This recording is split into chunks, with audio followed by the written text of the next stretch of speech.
नमस्कार, तुमच्या सर्वांचं स्वागत आहे आणखीन एका छानशा ब्लॉग मध्ये। तर तुम्हाला मी माझा संघर्षमय जीवनची कहाणी सांगत आहे, ह्याचा पार्ट 2 आहे हा।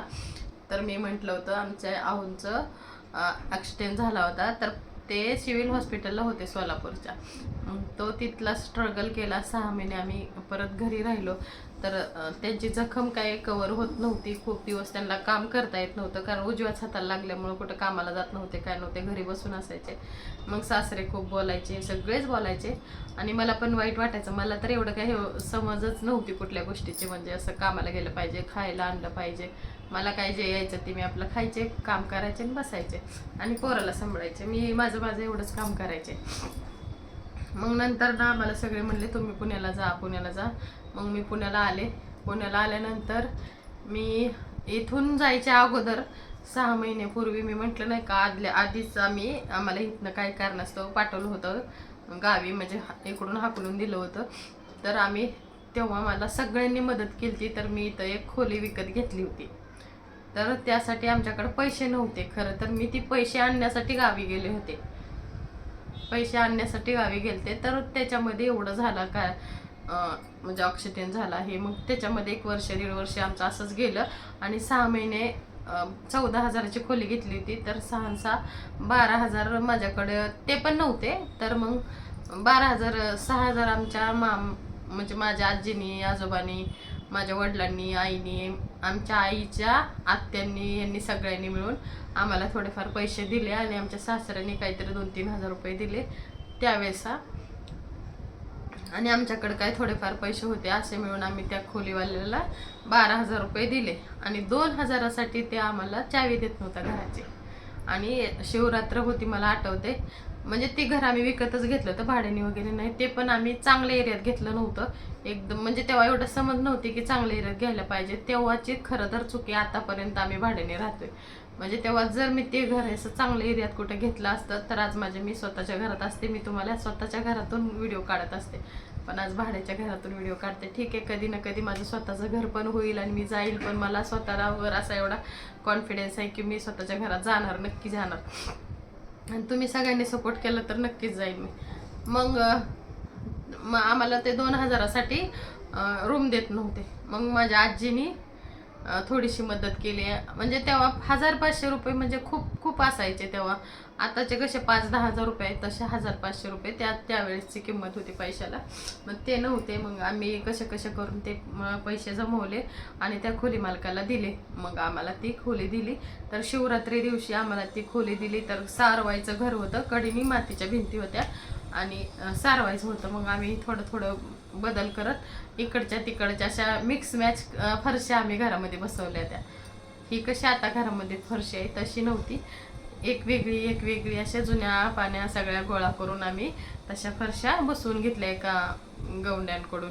मग आमचे थोडेसे तिथून जरा म्हणजे स्वतःचं घर वगैरे झालं। नंतर मग छोटासा किचन वाटा वगैरे बनवला, एकच खोली होती, बाहेर बाथरूम बनवलं आंघोळीसाठी। मग पाण्यासाठी पण लय स्ट्रगल करायचं। आंघोळीला बाथरूम होतं पण बाथरूमला जायला बाथरूम नव्हतं, त्याच्यासाठी आम्हाला बाहेर जायला लागायचं। रात्रीचं तर आम्ही खूप घाबरायचो तिकडं, म्हणजे खूप असं विचित्र दिवस काढले। तर ते दिवस काढले तरी आठवण नकोच वाटतं मला। तरी पण मी तिथं 12 वर्ष राहिले, मला असं वाटते। ह्यांचा जन्म त्याच रूममध्ये झालाय, ह्या दोघे पण। नंतर आम्ही इथं ह्या रूममध्ये मुली माझ्या 3रीला असताना आलो होतो। आता माझ्या मुलीचं लग्न झालंय आणि ही आता एवढी आहे, 3रीला असताना ह्या रूममध्ये आलो। तर याच रूममध्ये आम्ही भाड्याने अजून पण राहतोय। कधी ना कधी आम्हाला भाड्याचं रूम खाली करायला लागतं, तसं पण भाड्याच्या घरात आता हे आम्ही आमच्या स्वतःच्या घरासारखं जपतो। आणि इथं पण आमच्या खूप साऱ्या आठवणी आहेत। कधी पण मी हे रूम जरी सोडून चालले तर मला खरंच रडायला येईल।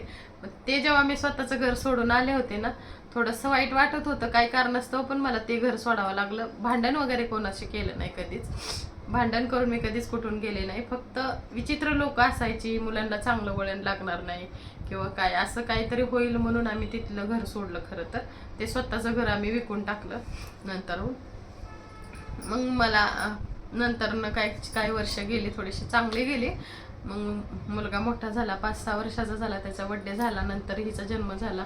हिचा जन्म झाल्यानंतर सारखे हिचं आजारी पडणं, हे सगळं चालूच असायचं. पण त्यातून पण आम्ही स्ट्रगल करत गेलो. त्याच्यानंतर दुसरी मुलीचा जन्म झाला. तिचं पण खूपच लवकर झालं. म्हणजे मला असं वाटतं ह्या दोघीमध्ये जास्त अंतर नाही, 1-1.5 वर्षाचंच अंतर आहे. 1.5 वर्षाचंच अंतर आहे जास्तीत जास्त. आणि रोहनमध्ये हिच्यामध्ये खूप अंतर आहे. म्हणजे मला असं वाटायचं तिसऱ्या बाळाच्या वेळेस मला नकोच वाटायचं, पण ठीक कसं करून ते सगळ्यांनी समजावून सांगून वगैरे मी म्हटलं ठीक आहे चला आता होऊ दे, झाले. तर मग माझं ऑपरेशन वगैरे झाल्यानंतर परत आमच्या आजारी पडले, त्यांना मूतखड्याचा त्रास झाला. नंतर त्यांचं मूतखड्याचं मोठं ऑपरेशन झालं तिचा जन्म झाल्यानंतर. तेव्हा तर इतकी बेकार परिस्थिती होती, ते पण आता आठवायला नको आणि सांगायला पण नको. ते पण लय वाईट दिवस काढले, त्यातून पण गेलो. नंतर तिथून मग थोडंसं बरंच काही दिवस चांगले चालले. चढ उतार जीवनात येतच असतात. कधी चांगले दिवस, मी म्हणते आपल्या आयुष्यात खरं तर चांगले दिवस जास्त असतात आणि वाईट दिवस कमी असतात. पण आपण नेहमी वाईट दिवसच आठवतो, चांगले दिवस आठवत नाही. पण मी चांगले पण दिवस आठवते, खूप चांगले पण दिवस मी काढले.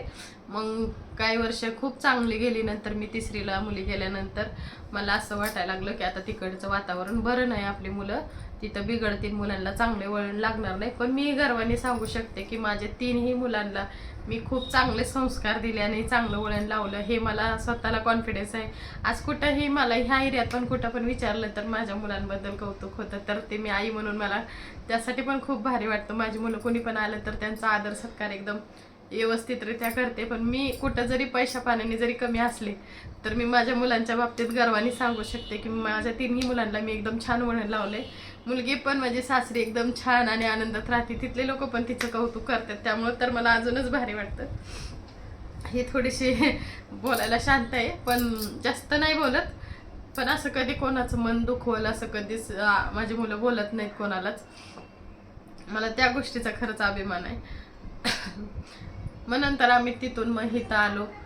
हिथं आल्यानंतर ही 12 वर्षाची झाल्यानंतर मला वाटतं तिसरीला असताना किती वय असतं काय मला, नाही 7वीला असताना ही आजारी पडली. 6वी, बरोबर 7वीला असताना. मग आम्ही तिसरीला असताना इथं आलो ना. मग परत 3-4 वर्ष मी घरात बसून काय करायचं, मग मुलांच्या शाळेत आणायचं सोडायचं. मग मी शिवण क्लास शिकले. थोडंफार मी ब्लाऊज शिवायला लागले, मला थोडंसं पैसे यायला लागलं. मग मला थोडंसं त्याची आवड लागली. मी अजून पण छान छान ब्लाऊज शिवते म्हणाल असे. आता हा पण ब्लाऊज मी स्वतः शिवलाय आणि हा डिझाईन पण मी स्वतः केलाय. नंतर मग ही 7वीला गेली. मग ही 7वीला गेल्यानंतर एक 2-4 महिन्यानेच एवढी आजारी पडली. हिला ताप येत होता पहिल्यांदा. तर एवढा ताप येत होता, मी इथे छोट्या छोट्या दवाखान्यामध्ये भरपूर वेळा घेऊन गेले, पण हिचा ताप काय उतरत नसायचा. मग मोठ्या DY पाटील हॉस्पिटलला नेलं. तेव्हा ते अर्ध प्रायव्हेट आणि अर्ध सरकारी असं होतं. थोडंफार बिल येत होतं तिथं पण. मग तिला तिकडं नेलं. ते खूप मोठं हॉस्पिटल होतं खरं. पण तेव्हा मी म्हटलं ना, मला काहीच कुठल्याच गोष्टीचा अनुभव वगैरे काय नव्हता. पण तेव्हा मला खराचा अनुभव आला की हॉस्पिटल म्हणजे काय, दवाखाना म्हणजे काय, ना आपली माणसं म्हणजे काय, तेव्हा कळलं. मग हिला मी घेऊन एवढं आमचे हाल झाले. मी 4 महिने, कशाला म्हणतात 4 महिने हिला घेऊन हॉस्पिटलला राहिले. 4 महिने हिच्या आजाराचं निदान लागत नव्हतं. डॉक्टर म्हणायचे हिला हे झाले म्हणे. म्हणजे त्यांना असं वाटायचं की हिला कॅन्सर झाला असेल किंवा काय झालं असेल. हे बरेच असे काय काय ते आजार त्यांना वाटत होतं. पण असं काही नव्हतं. देवाच्या दयाने सगळं व्यवस्थित होतं. फक्त हिला ॲनिमिया आहे, ते पण रक्त कमी होणे हा आजार आहे तिला, दुसरं काही नाही. बाकी सगळं व्यवस्थित आहे. म्हणजे तेव्हा नंतर आम्हाला खूप दिवसांनी कळलं. मग तिचं इथलं मणक्यातलं रक्त काढलं नाही का, आपल्याला जेव्हा डिलिव्हरीच्या टायमाला इंजेक्शन देतात ना इथं ऑपरेशनच्या वेळेस सिझरिंगच्या, तिथलं रक्त काढलं आणि तिथलं रक्त तपासलं. तेव्हा ते विदाऊट भूल देता काढलेलं. तर आणि ती मोठ्या सुईने काढतात. आता आपल्याला इंजेक्शन देताना छोटी सुई असते, पण ती सुई अशी मोठी होती. आणि तेव्हा तर किती ते दिवस आठवले तर. आणि तेव्हा त्या काळामध्ये ही 1-2दा इतकी सिरियस झाली होती, ते आठवलं तरी माझ्या अंगावर काटे येतात. मला दवाखान्याची मला भीती वाटत नाही. मला सगळ्यात जास्त भीती ICUची वाटते. आणि हिला ICUला टाकलं होतं. मग मला इतकी भीती वाटायला लागली. मग मी आईला फोन केला, म्हणलं आई तू आत्ताच्या आत्ता ये. मग आई तशी तर येतच होती दवाखान्यात, ती पण थांबायची, कधी मी थांबायचे. पण ICU मध्ये टाकल्यावर मी एकटी थांबू शकत नाही, कारण ICU मध्ये हिला असं सांगितलं होतं की 1 तासाचीच वॉरंटी आहे, हिला काय. मग सगळे आले पळत. मग आमचे दीर आले पहिल्यांदा, आई तर आलेलीच होती, नंतर आमचे दीर आले. ती दीर आल्यावर तर जास्त हायपर झालते. हे सगळं सलाईन बिलाईन सगळं काढून फेकायची. दोन्ही साईडने तिला, दोन्ही हाताला इथं एक हे लावले होते, सुई लावले होते दोन्ही पण. आणि त्याच्याद्वारे तिला पांढऱ्या पेशी लाल पेशी भरायचे, इकडून पांढऱ्या इकडून लाल भरायचे. म्हणजे त्यांना असं वाटायचं की ह्याची गॅरंटी नाही, कसे पण करून हिला जगवायची, म्हणून ती असे तिला सगळीकडून ट्रीटमेंट चालू होती. ते दिवस मला कधी मी आयुष्यात कधीच विसरणार नाही, एवढे वाईट दिवस काढले. नंतर आमच्या आईने खरं खूप साऱ्या देवाची प्रार्थना केली. येशूला आमची आई मानते. तिने दिवस रात्र जागून त्यावेळेस तिने 3 दिवस तिला ICU मध्ये ठेवलं तर ते 3 दिवस आमच्या आई कंटिन्यू याच्यावर प्रार्थना करायची. प्रार्थनेद्वारेच खरं माझी मुलगी वाचली. मी स्वतः पण मान्य करते आणि ती पण मान्य करते. आणि आईने आमच्या खरंच त्यावेळेस लय कष्ट घेतले. 3 दिवस तर ती कंटिन्यू हिच्यापाशीच बसून राहायची. मी पण नव्हते घरी जात. आम्ही सगळे बाहेर झोपायचो. मग पेशंट पाशी एक जणाला नव्हतेच थांबू देत, एक अर्धा तास थांबायचं बाहेर जायचं, अर्धा तास थांबायचं बाहेर जायचं. आम्ही तिघं पण, आई, मी आणि माझे मिस्टर, आम्ही 3 जण बाहेर असं वॉर्डच्या बाहेर झोपायचो. अजून आठवलं की माझ्या अंगावर काटायचं, रडायला येत अजून. आणि हिला तर काय बाहेरचं माहिती नव्हतं. मग आम्हाला कधी जेवण भेटायचं, कधी नाही. एवढ्या लांबचं हॉस्पिटल, इकडून डब्बा येणं पण शक्य नसायचं. रोज तरी कोणी येणार ना. आणि ते पण 4 महिने कंटिन्यू काढले. पण मला घरून पण डबे येत होते, कधी बाहेरचं खायचं. तिथं हॉस्पिटलमध्ये एवढं मात्र सोय होती की तिला जेवण मिळायचं, एक पेशंटला तिथं जेवण मिळत होतं. मग आम्ही दोघी त्याच्यावरच भागवायचो. कधी म्हणायचो नका घेऊन येऊ डबा, कधी काय. पण 4 महिन्यामध्ये तिला काय आजार झालाय त्याचं निदान लागलं. मग ते 4 महिने कसे गेले. आयुष्यातले सगळ्यात अवघड माझ्या क्षण असतील तर हे 4 महिने असतील तिला हॉस्पिटलमध्ये ठेवल्यावरचे. म्हणजे असं वाटत होतं मी हिला घेऊन गेले, मी माघारी घेऊन येते की नाही, असं दिवस होते आमचे खरं तर. पण शेवटी फायनली देवतारी त्याला कोण मारे असं म्हणतात ना, तसं झालं. सगळं व्यवस्थित झालं ना, आम्ही घरी आलो. मग त्यावेळेस मी आजारीही असल्यामुळं आईच्या घरी तिकडे राहायला गेले होते. तिथं त्यांची सिंगल रूम होती, तिथं पण मी खरं स्ट्रगल केला. एका सिंगल रूममध्ये मी तिथं 9 महिने काढले. 9 महिन्यानंतर ते आजार पण तिचं काही जात नव्हतं. 9 महिन्यातले 5 महिने मी आईच्या घरात राहिले आणि 4 महिने मी हिला हॉस्पिटलला घेऊन राहिले.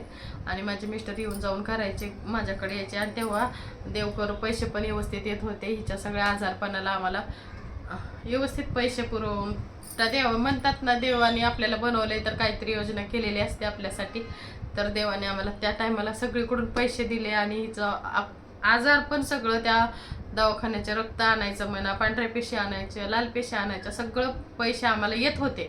कसे ना कसे करून 2-3 दिवसाला जेवढं कमवायचो ना आम्ही तेवढं तिकडं घालवायचो. म्हणजे आणि आमचं खाणं पिणं सगळं बाहेरचंच असायचं ना. मग आता दवाखान्यात रोज तरी डबा कोण घेऊन यायचं, तरी एक टाइम जरी आला तर एक टाइम नव्हता येत. म्हणजे 3 टायमाचं कसं भागणार ना. मग आम्हाला तो डब्बा पण येणं जाणं खाणं पिणं सगळं त्याच्यात होऊन गेलं. ते 4 महिने गेल्यानंतर परत आम्ही ह्या रूममध्ये राहायला आलो. ह्या रूममध्ये राहायला आल्यानंतर आम्ही नवले हॉस्पिटलला पण राहिलो. म्हणजे असं नाही कुठल्या दवाखान्याचा अनुभव घेतला नाही, भरपूर सारे दवाखाने केले आम्ही. नवले हॉस्पिटलला गेलो, थेरगावच्या हॉस्पिटलला गेलो, मासुळकर हॉस्पिटलला गेलो. परत अगोदर कोणते का ते आदित्य बिर्लाला सुद्धा हिला घेऊन गेलतो आम्ही. तिथं पण ते टेस्ट केले होते. तिथं पण टेस्ट करण्यासाठीच पाठवलं होतं. मग तिथं पण 1 दिवस ठेवलं. पण तिथं मला असं वाटते पैसे नाही आमचे घेतले. ते डॉक्टर, म्हणजे 4 महिने आम्ही हॉस्पिटलला राहिलो, तर त्या डॉक्टरच्या थ्रू आम्ही तिथं गेलो होतो. 1 दिवस तिला तिथे ॲडमिट करून घेतलं होतं. ते डॉक्टर म्हणले हे आमचं पेशंट आहे. तिकडच्या डॉक्टरांनी काही वर्षांनी परत फोन, खूप सारा स्ट्रगल केला, तुम्ही ह्या व्हिडिओद्वारे ऐकला असेल. तर तुम्हाला हा व्हिडिओ आवडला असेल तर व्हिडिओला लाईक करा, शेअर करा आणि चॅनलला सबस्क्राईब करायला विसरू नका. भेटूया पुढच्या व्हिडिओमध्ये. पुढच्या व्हिडिओमध्ये मी तुम्हाला माझ्या मुलीचं लग्न जमलं कसं झालं, कुठं दिलं, ते तुम्हाला पुढच्या व्हिडिओमध्ये सांगेन. नंतर ते झाल्यानंतर मुलाचं लग्न जमलंय ते पण तुम्हाला त्याच्या पुढच्या व्हिडिओमध्ये सांगेन. चला भेटूया पुढच्या व्हिडिओमध्ये. Bye bye. खरा बंद.